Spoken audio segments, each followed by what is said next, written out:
What we haven't heard is what it was like to sift through the ashes of the Browns' home, a morbid journey to try and find Ramona's remains. Two New Orleans firefighters share their stories, and one of them says his own personal tragedy lets him know exactly how the Browns feel.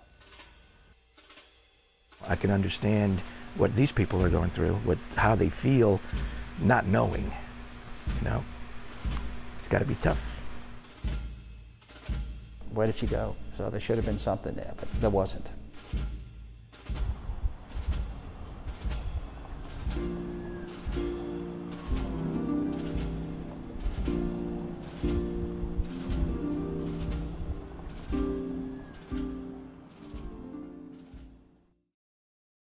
Whatever it was, the roof, the ceiling, or whatever, it was melting.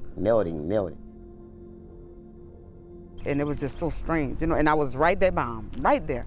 But I was just scared because it was coming fast. It was chewing it up fast, you know. The coroner says 6-year-old Aubrey Jr. and 2-year-old Kevin lost their lives in the blaze, which took less than half an hour to consume the single-story house. The problem was this house was hideously involved by the time we got there. And I'm sure we got there less than 7 minutes. The closest fire station to the Browns' house is 1 mile away. A second company is 2 miles away. That's where Juno was. From my station on General Meyer Avenue to where we crossed General de Gaulle Drive, you could see it was a working fire. There was no doubt you could see fire and smoke.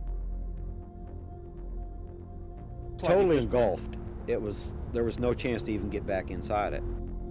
The fire went right into my daughter's bedroom window and engulfed our house. I mean, it's one of those situations where everything happens so fast and it's a blur.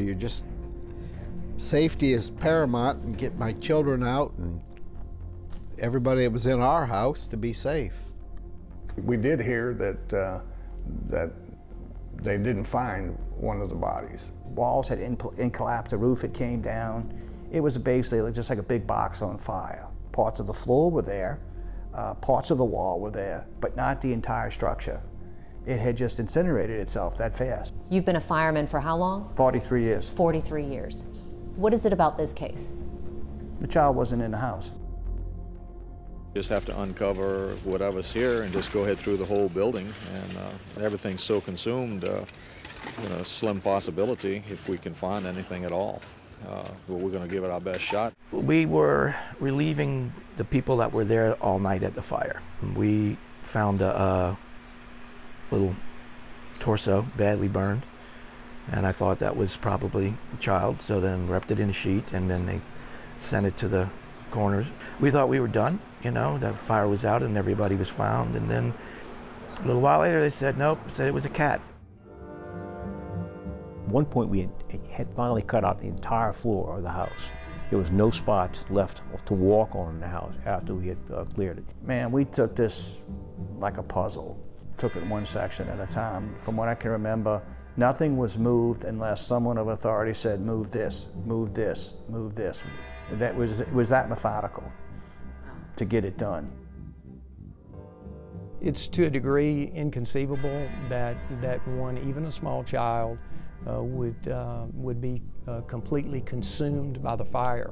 However, with that said, certainly the body could be reduced to fragments and certainly could have undergone damage. And they had a lot of people helping out and, you know, looking in the woods and all in there, but it never was nothing they said that they found of her that was in the house that should have been there. We took each section in the street, like the square block, like a square. We did this square, and you could eliminate it.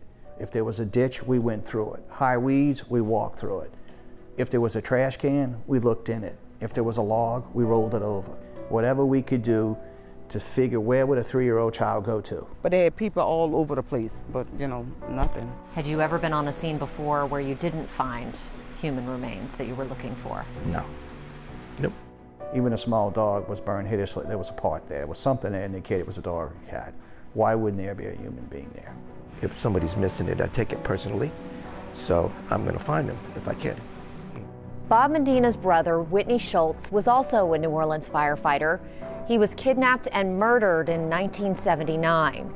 Whitney Schultz was missing 24 hours before his body was found stuffed under a bed in a Claiborne Avenue hotel room. It was just 24 hours, but that not knowing, you know, you just don't, you can't imagine what happened. He just disappeared. Sorry. Just brings back a lot of memories that I didn't want to try to suppress them. I'm no medical doctor, but the bone matter becomes much more rigid and more dense, and we would expect to find larger bones. I just never could give an answer. I can't give an answer today. Where is Ramona? If I had to testify, put my hand on the Bible, the child wasn't in the house.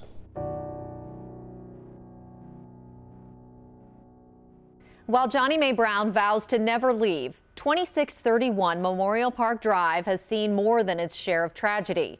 For a family with deep roots in a city with a haunted history, it makes them wonder when strange things happen. Oh my God. What? Yeah, they had some activities going on in there.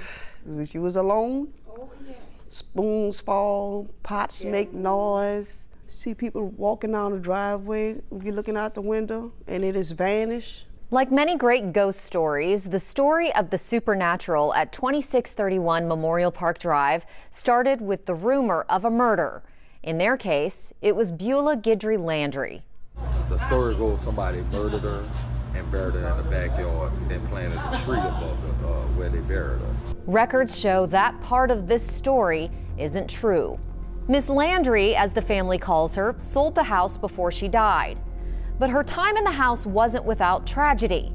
Her son, Leroy Landry, a city employee, was crushed and killed by a city grader truck at the age of 28, just a few blocks from the house. It's creepy. After the fire in 1984, this photograph of Aubrey Sr. was published in the Times-Picayune newspaper.